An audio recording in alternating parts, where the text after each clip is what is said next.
can I be crazy and say I am a Marxist-Leninist and a communist and a Stalinist, but I don't regard any of these things as ideologies. I regard them as a sacred and immortal fidelity to the real. The revolutionary dynasty is real. It's not an ideology. Project, what's up?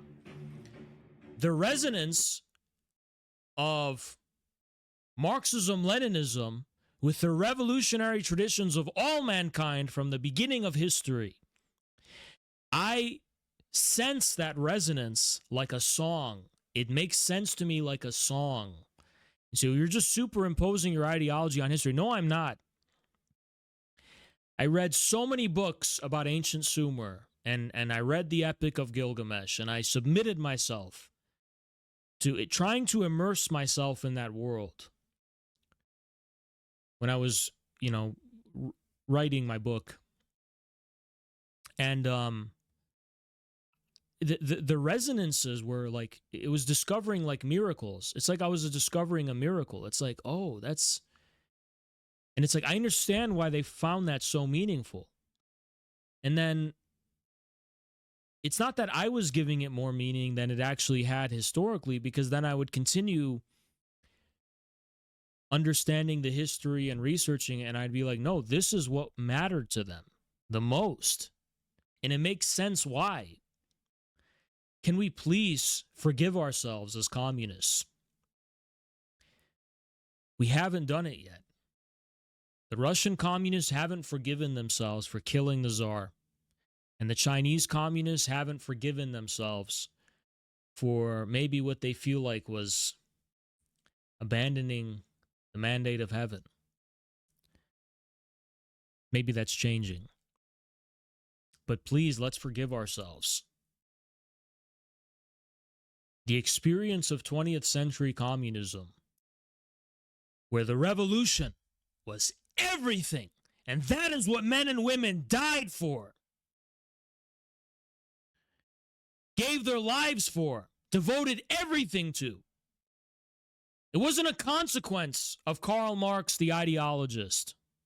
He wasn't that. It wasn't the consequence of some nefarious, twisted system of beliefs and ideas that infected an otherwise sane and rational civilization.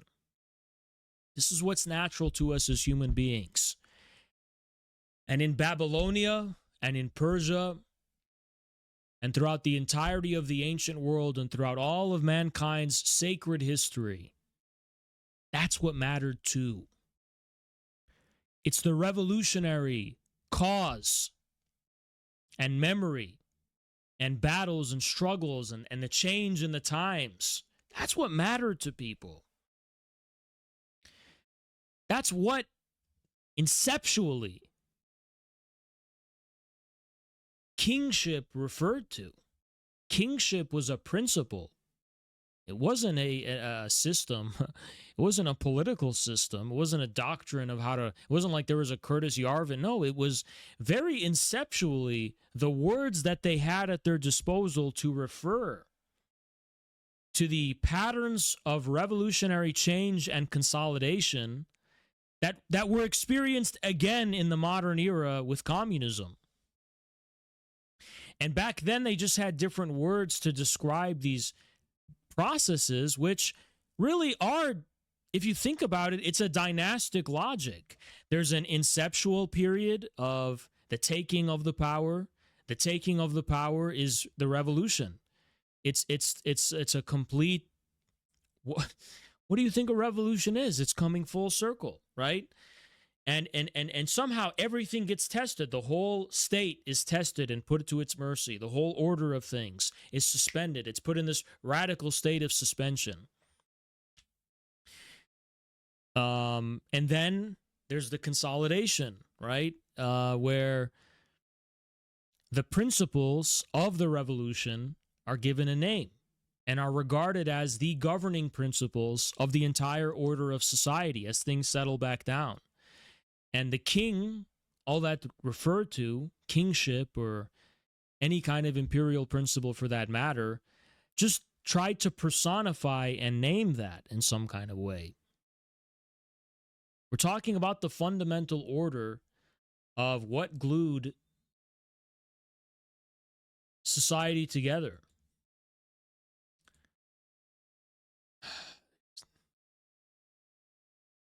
And so it's not as metaphysical as you'd think in that sense.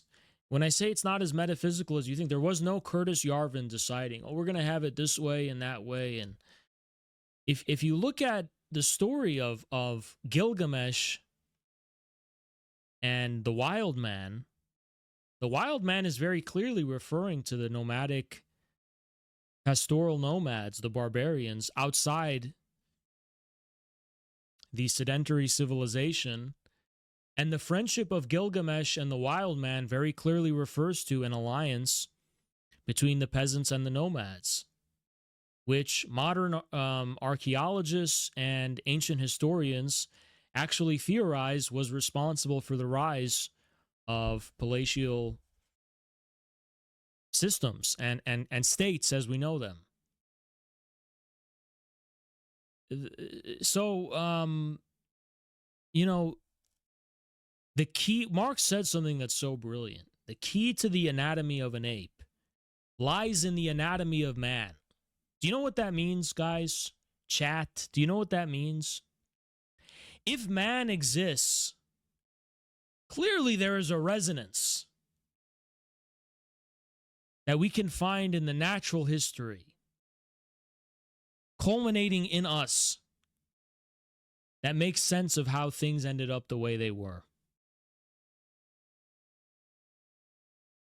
Man is the key to ape anatomy because the apes culminate in man. So therefore, the rational telos, so to speak, of an ape's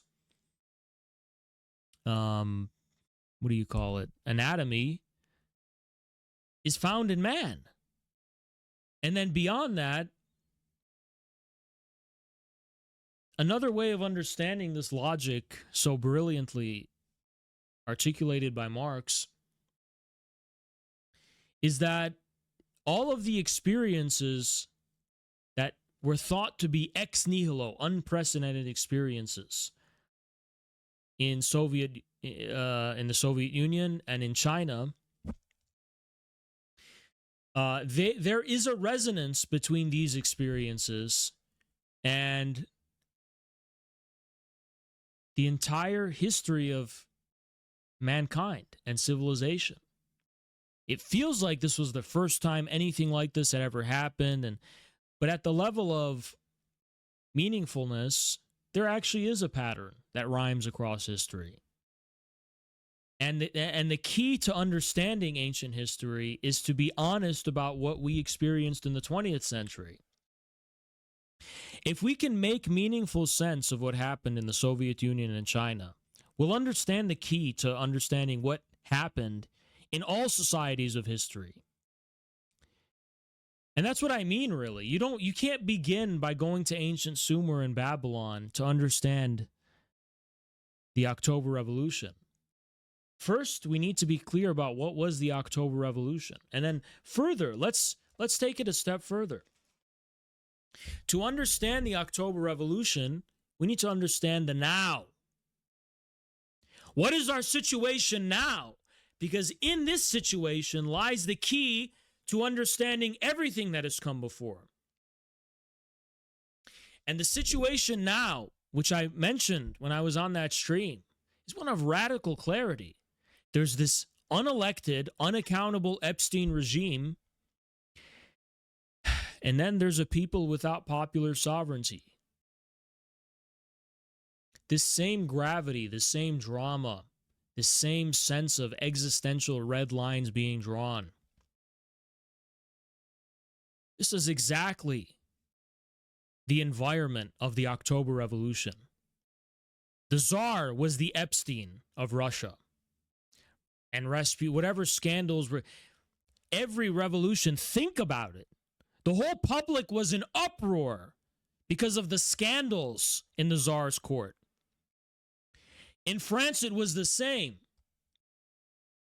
Louis XVI and his whore wife, the scandals of their court outraged the public. That was the Epstein of their era. You need to understand that. You won't understand why people gave their lives for this until you square with what is the now. And this is what I mean by resonance. It's not something superstitious. Please understand that. It's not magical or superstitious. On the contrary, it's the denial of cosmos which is superstitious. Because if you deny cosmos, then you believe that there is this extraordinary magical power that is unique to our arbitrary choices that allow us to create meaning from thin air, that allow us to create history from thin air, totally isolated and divorced from the lawful determinations and patterns of the past. And that to me is magical thinking and superstition. It makes more rational scientific sense to think cosmically, to think in terms of how does the now and how do the things we observe today resonate with the rational order of material existence that defines its context. And we don't need to think about Marxism in such a mechanical way anymore. My favorite word in 26 is cosmos now, because of course Marxism is just cosmological thinking. That's materialism. It's just cosmos. Mode of production is a cosmological notion. It's not that the base determines the superstructure causally. It's that there is a resonance between the mode of production and the things we regard as meaningful at the level of our thinking. Of course there's a resonance between them. I mean, of course there's like this resonance between our art and our religions and our politics and our the stories we tell ourselves and our culture. I mean, of course that's like rationally commensurable with the way we're fucking reproducing ourselves physically and materially. Of course, without that context, those things don't even make sense. Of course there is a resonance. And then some may say, well, it's not enough to say there's a resonance to be materialist. And I kind of agree, but when you understand that a mode of production is our alignment with the cosmos, it is our objective way of aligning with nature and the cosmos. I don't think religion is reducible to modes of production. I reject reductionism, and so did Marx and Engels and so on. I don't think politics... You know, when people say, for example, like, why do you guys give so much dramatic flair to the American Revolution when that was a bourgeois revolution? It's like, no, you're right, it was a bourgeois revolution. But when we historicize things, we're talking about these universal, transcendent events in terms of their limitations. We're not reducing them to some arbitrary configuration of economic relationships, because economic relationships themselves are contextualized within terms of how does humanity align with existence and with cosmos. And that is a kind of existential absolute which cannot be historicized. Man transcends history because man is history. And what I mean by that is, like, each mode of production may be distinct, but there is a single force rationally propelling the development of what we call history beyond modes of production. And Marx called that force communism. He called it communism. He said that's the riddle of history solved. He said communism is this thing transcending the different modes of production, pushing them and pulling them in. And when you think about it, it's like, what is communism? Isn't communism just our way of identifying the shape of the cosmos and the way man fits within that shape. Communism is the way humanity fits within the shape of the cosmos. That's all it is. When you think about it, like, communism is cosmos.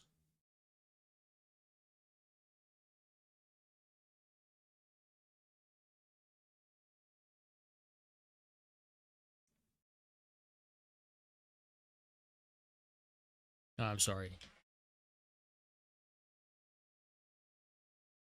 But right, like, I'm correct. Communism is cosmos. That's all it is. But a cosmos that is reconciled with humanity, which it is objectively. Like, that's the point. It's just we're alienated from the cosmos that we exist within. We are alienated from the cosmos. But communism is a way to name the resolution of that alienation. So communism is cosmos. It's like they're referring to the same thing. And it's crazy how people don't understand that, because then people would say, well, why didn't Marx just say that then? Because every notion of cosmos we had until Marxism alienated humanity from the universe, from its place within the universe, and didn't include the human, man. You know why Marx was a Jew, if anything? Because Marx was a follower of Prophet Adam. And only the Jews preserved the story of Adam before Christianity and Islam. It was the Jews who carried with them, orally and textually, the story of Adam, the first man. And we forgot the story of Adam. Okay? Especially after the modern era. In the modern, it's everything's about the now. So in the scheme of nowness, and an absolute infinitesimal now, what is the human? What is man? Who is Adam? And it was Marx who carries over the word of Prophet Adam into the modern era.